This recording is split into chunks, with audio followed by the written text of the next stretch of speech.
Shalom, this is Levi Shore. Welcome back to Good Torah. We've got a really interesting shir for you today. It's Mashiach versus the New World Order. So I've heard a little bit about, in the Torah world, it's starting to come into some shirim I've seen on the internet, and people are starting to talk a little bit about New World Order, Illuminati, Freemasons, all that crazy stuff. So I wanted to try to do like an introduction to all this and put it all in a Torah framework and show people how this all fits in. And a little bit of history, the Enlightenment, and how we get up to the days we're in now.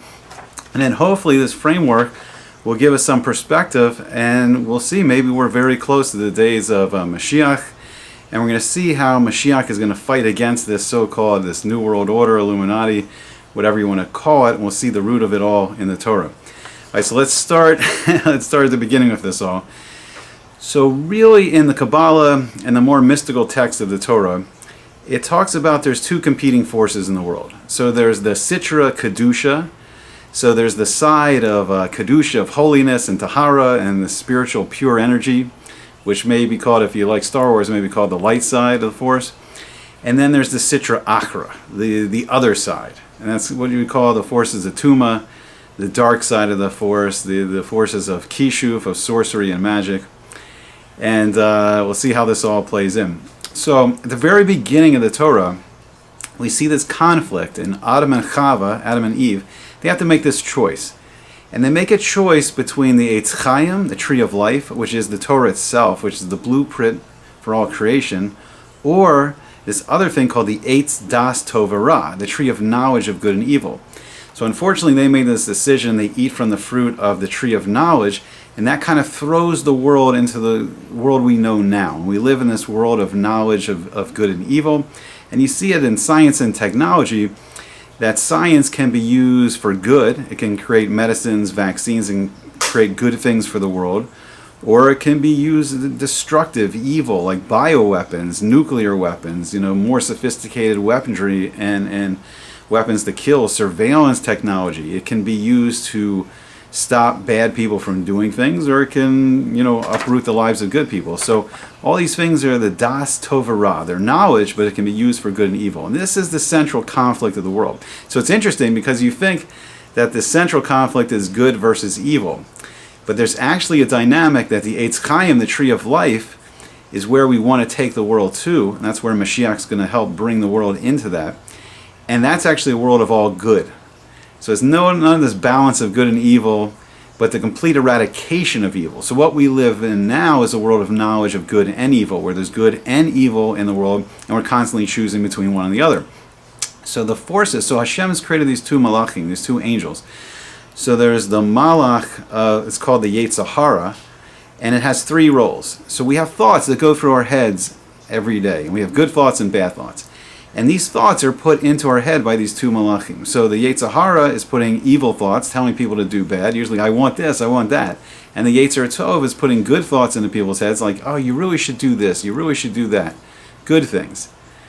Like the Yetzer Hara, I want to stay up all night drinking, I don't care if I have work or a test tomorrow. And the Yetzer Tov is like, you should really study, get a good night's sleep, do well on your job tomorrow, do well on your test, do good in whatever you have to do, and then you'll celebrate after. And that's the conflict between the Yetzer Hara and the Yetzer Tov, the good impulse and the bad impulse. And we're constantly choosing, we hear these thoughts in our head all day, and it sounds like our thoughts, but they're put in there and we're choosing. And who we are is choosing the good over the evil. That's hopefully who we are. We're the people that are choosing the good over the evil. We're learning to embrace and listen more to the Yetzer Tov over the Yetzer Hara.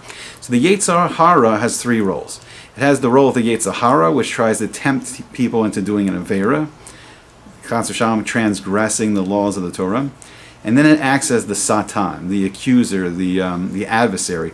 And it accuses people in the Beis Din Shomaila, in the heavenly courts. And then Chas v'Shalom, if the Satan gets a conviction, his third role is as the Malach HaMaves, the angel of death, and comes in when someone, it's time for them to be nifter, unfortunately the Malach HaMaves, he removes, the neshama from the person.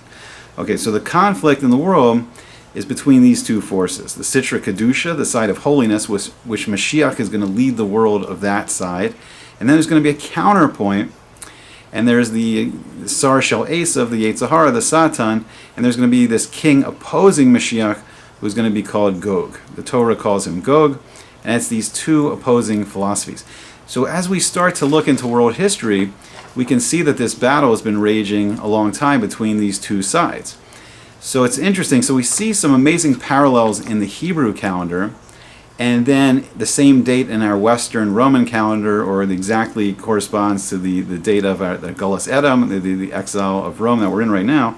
You see amazing parallels. So first thing, 1656 is when Hashem sent the flood, upon all the earth, and that's when Noah and the ark, and him and his family was saved with the animals. And it's interesting because in 1656 of the Western calendar, we see that Baruch Spinoza was put into Cherem. So it's when the Enlightenment, when the Western Enlightenment, we're going to talk more about this, started reaching into the Jewish world. So what exactly is the Enlightenment and Spinoza and all that? We'll get into that really soon. So in 1948 of the Hebrew calendar, Avraham Avinu was born. So Abraham was born. And we see in the Western calendar, 1948, it was a big date for the Jewish people. We see the state of Israel, forming. So it's an important date in Jewish history in the Western calendar, and we see somewhat of the ingathering of the Jewish people already starting. We see millions of Jews from all over the world coming back to Eretz Yisrael, to the land of Israel. So in 1996, this is a very interesting one. In 1996, there was the Tower of Babel, the Migdal Bavel. And one of the first, I think the first king of the world, Nimrod, after the flood, people were terrified of Hashem, and basically, they had this Yira Shemayim, and they were basically listening to what Hashem wanted. But this man Nimrod, he got the whole world to rebel. And there was only a handful of men that stood against him. So there was Shem and Aver, there was Ashur, who goes on to found the Assyrian Empire, and there was Abraham.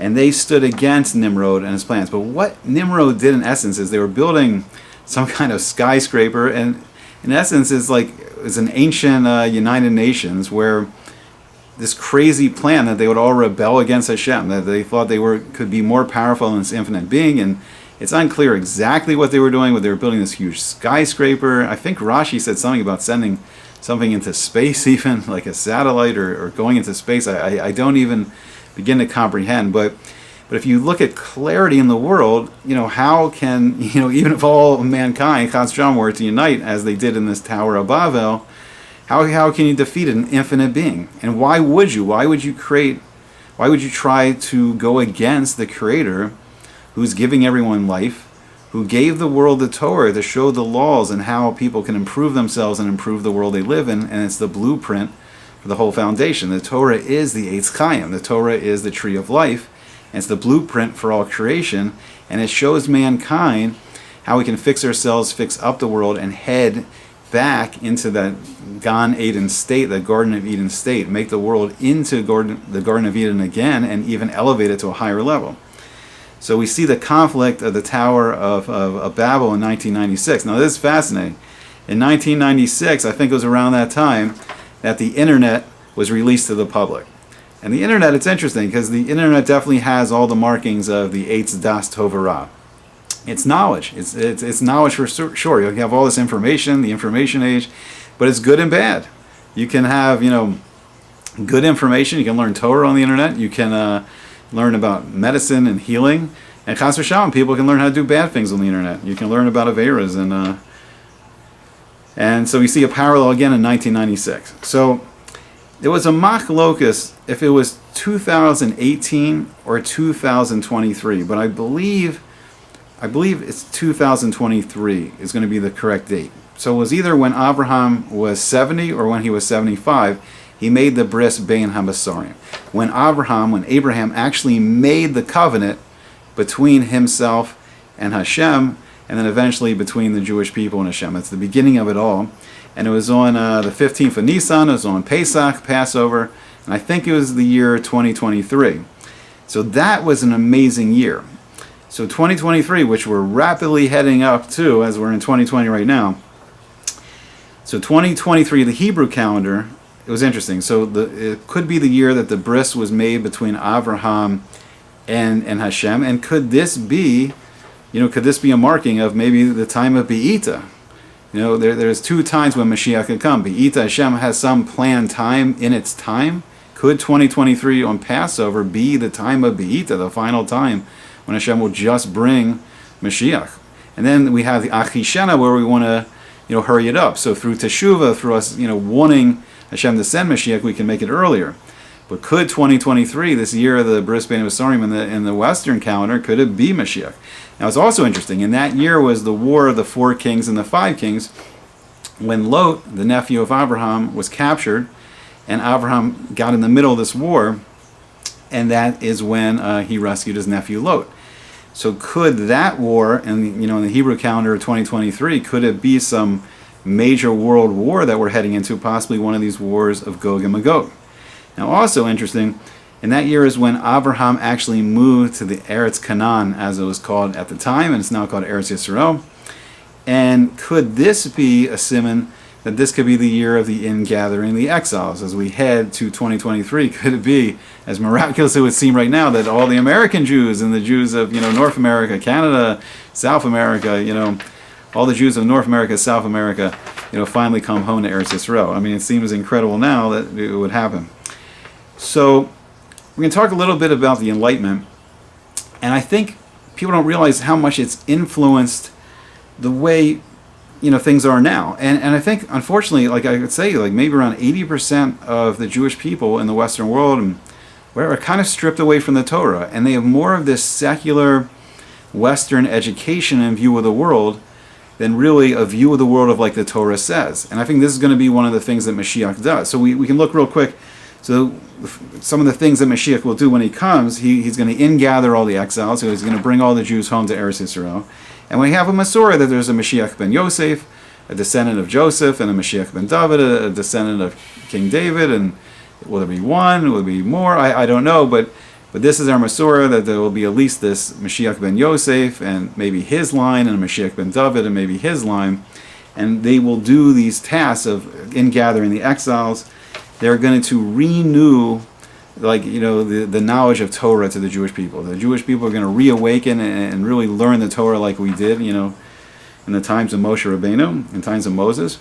Eretz Yisrael is going to be completely conquered, like in the days of Yeshua ben Nun. So the Jewish people will control all the land of Israel, and then each Jewish family is going to get a portion of the land of Israel. So now it's kind of like the Israeli government is more of like a socialist government, and there's not really so much individual ownership of the land. I think I've read somewhere it was only like 7% is privately owned.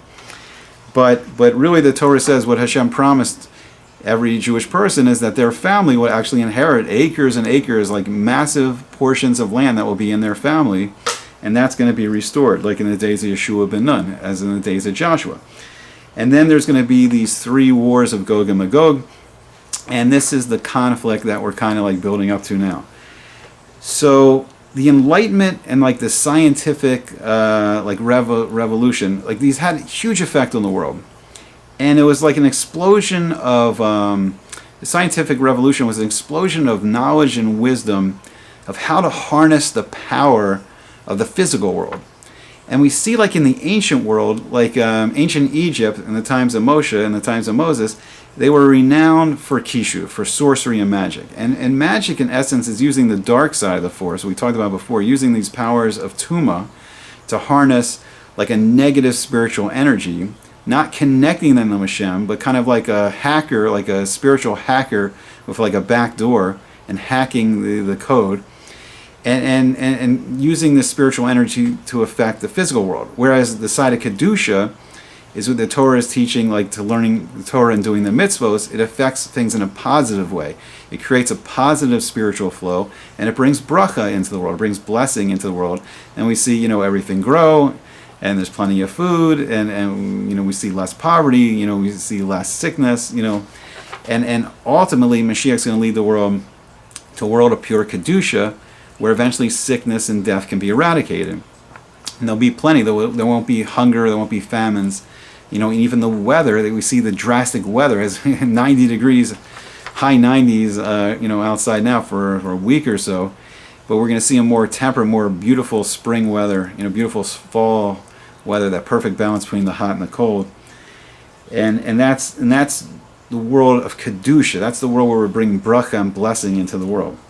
So Mashiach is also he's going to rebuild the Beis HaMikdash, he's going to rebuild the temple, and the temple will be a focus point where the Shekhinah of Hashem, this infinite being, will be physically manifest in the world. And people can go to the Beis HaMikdash and they'll see the pillar of cloud, pillar of smoke by day and the pillar of fire by night, and they'll say, there is Hashem. And the presence of Hashem, this infinite being, will be felt much more in the world, and Kedusha will be felt much more in the world. All right, so the Enlightenment was kind of like the opposite of that. The Enlightenment, really what it's called the age of, enlightenment, age of wisdom and knowledge. So it was an explosion of knowledge in the scientific realms. But in morality, it's kind of been a corrosion of that. So, interesting thing, so in 1543, Nicholas Copernicus, he came up with his book on the revolutions of the heavenly spheres. So this was like a massive perception change in the world, where he's analyzing the orbits of the planets and the sun, and he's saying that instead of what they thought of the sun going around the Earth, that the Earth is actually orbiting around the sun. So I don't know. I mean, however Maisa Bereshis is, however these orbits are, that's the way Hashem created it. And in essence, it doesn't really change so much from our perspective, because even if the Earth is orbiting the sun, from our perspective here on the Earth, where we're living at the time, I don't know, if there's a colony on Mars one day, it may change, but from our perspective, the sun's rising in the east, it's setting in the west, and it really doesn't matter which way these orbits are. But Copernicus really changed the perception of the world to show that the Earth is orbiting the sun. And at the time, I guess it was shocking to some people, and I guess I don't know if it weakened the emunah of the belief of the Maisa Bereshis, of the creation, but these things started chipping away at people's emunah, chipping away at their connection to Hashem. So the scientific revolution is a breakthrough in mathematics, physics, astronomy, biology, chemistry.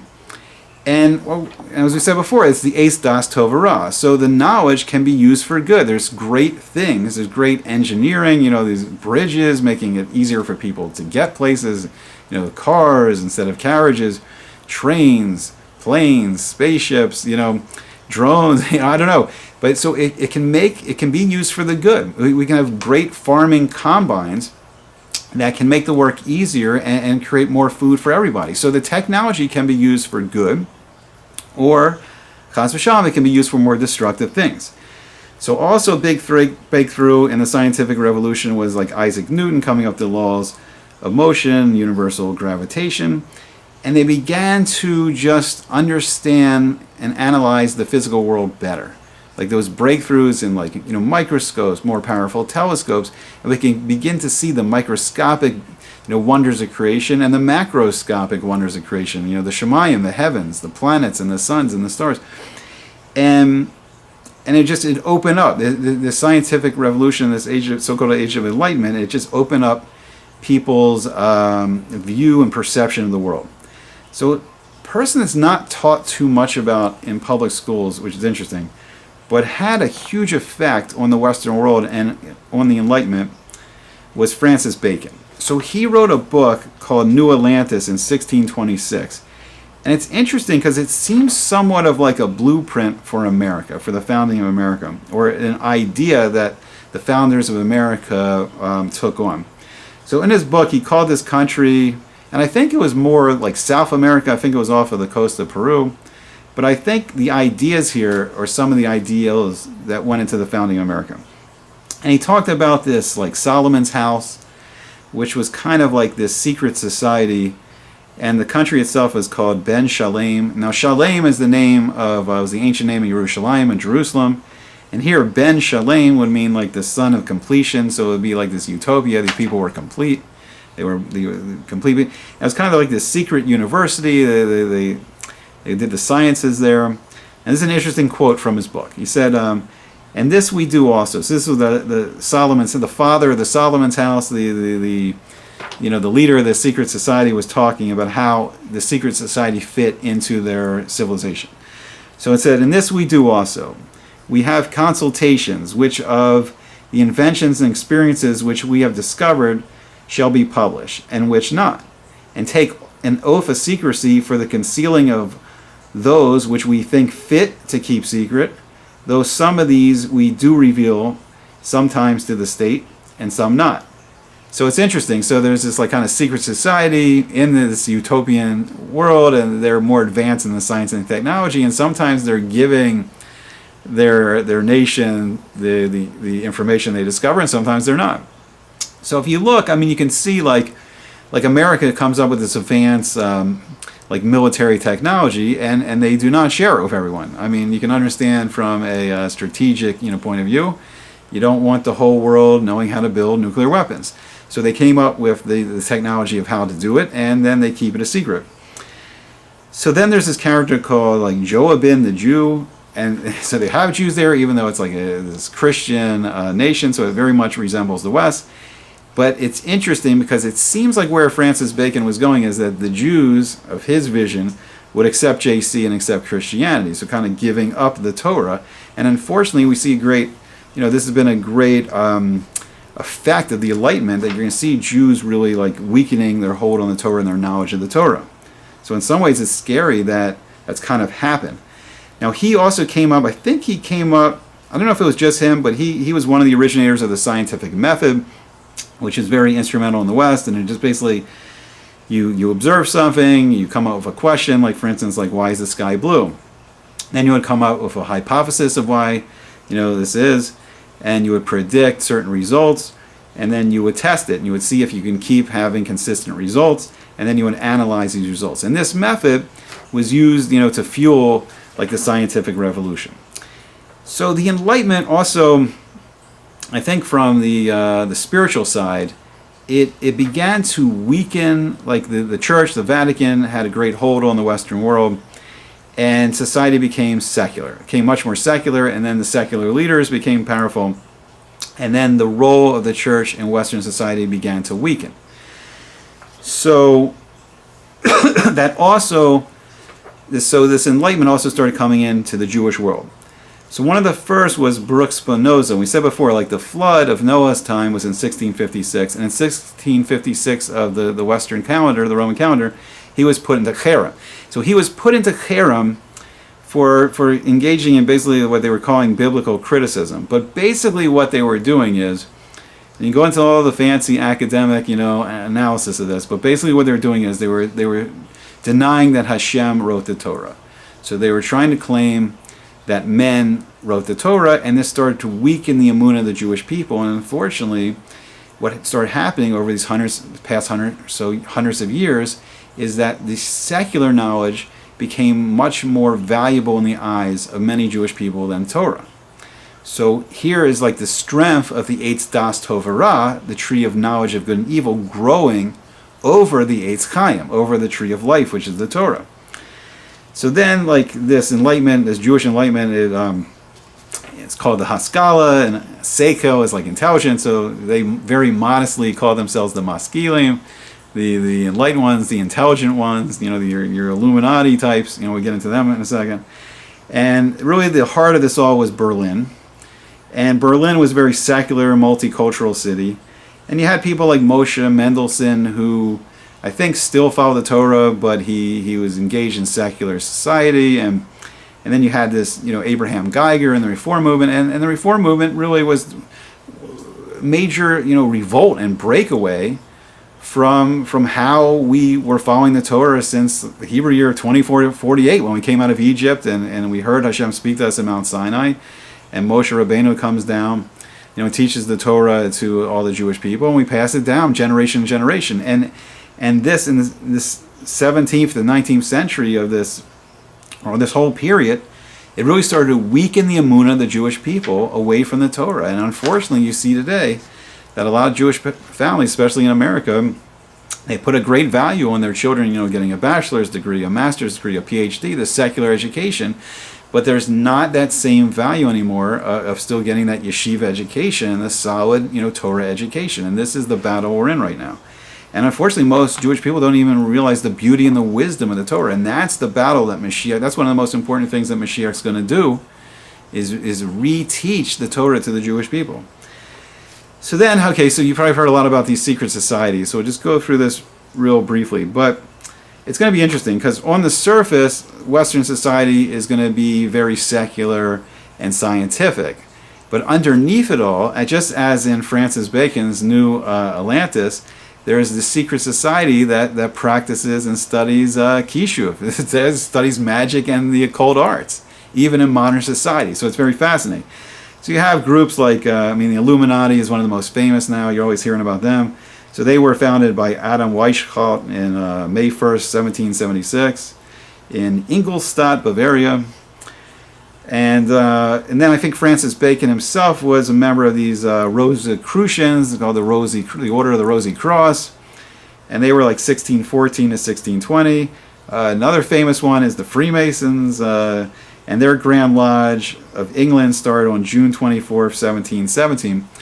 So I think one thing that maybe gives them power and importance is their maybe connection to the Crown of England. The fact that they're connected to the royal family of England, who's one of the few remaining monarchies in the world, and that may be some power there. And then there's some kind of there's probably very interesting history between collusion of the Freemasons in England and the founders of America and the Freemasons here, because George Washington, I think a lot of the early founders were members of Freemasonry. And so there's the Hermetic Order of the Golden Dawn. So you had William Woodman, William Wynne Westcott, and Samuel Mathers, and they were all Freemasons, and they founded this Hermetic Order of the Golden Dawn. And then finally Ordo Templi Orientis, which was Aleister Crowley, who was one of a more like a 20th century sorcerer. He was involved with that. And that's just to give you a few examples. There's tons of these things, But the secret, I'll give you the big secret. The big secret is that basically, unbeknownst to all the Muggles of the world, they're studying magic. So we live in this modern 21st century technological world, all these technological breakthroughs. So on one hand, we have all these amazing scientific breakthroughs, and unbeknownst to most people, you have underneath society, you have these groups studying magic, and they're performing these rituals, rites, and they're performing like ceremonial magic, or some of these more hardcore groups like the Golden Dawn or the OTO, they're generating the Sitra Achra. They're generating magic through illicit relations in their rituals without getting too involved in it. And this has kind of been the secret fabric of the Enlightenment. So here you have society getting more secular, scientific, and underneath it all, there's these secret societies practicing magic, and even until the 21st century. So this is all the factors bouncing around, and it's going to be more. I think this stuff's going to come more out into the open. We're beginning to hear about it. I hear it starting to seep into the Torah world. So I want people to have a framework for all this. And I think this is going to be the battle, and it's the battle of the perception of that Hashem, that is one infinite being that has created and runs all the world. And people may talk about these crazy conspiracy theories that the Freemasons control the world, the Vatican controls the world, the Jews run the world. I'm telling you, even we don't control the world. Hashem controls the world. We may have some influence because we follow Hashem's Torah, because we chose to follow Hashem's Torah. We became Hashem's people. And that's the bris, Bein HaBasarim. It's the bris, the covenant made by Abraham and Hashem. So before we go, we'll do this one last thing. So it's kind of interesting. So President George Herbert Walker Bush, and when I heard this, it was one of the strangest things I've ever heard. It is 1,000 points of light speech. It's just craziness. But he spoke about the New World Order, and it was actually on September 11th, 1990. And I think he gave this speech. I can't remember if he gave before the Persian Gulf War or after. He maybe gave before America invaded, helped to get Iraq out of Kuwait. But here's what he said. So he says, I'll give you a little bit. So he says, out of these troubled times, our fifth objective, a new world order, can emerge. A new era freer from the threat of terror, stronger in the pursuit of justice, and more secure in the quest for peace. An era in which the nations of the world, east and west, north and south, can prosper and live in harmony. So it sounds great.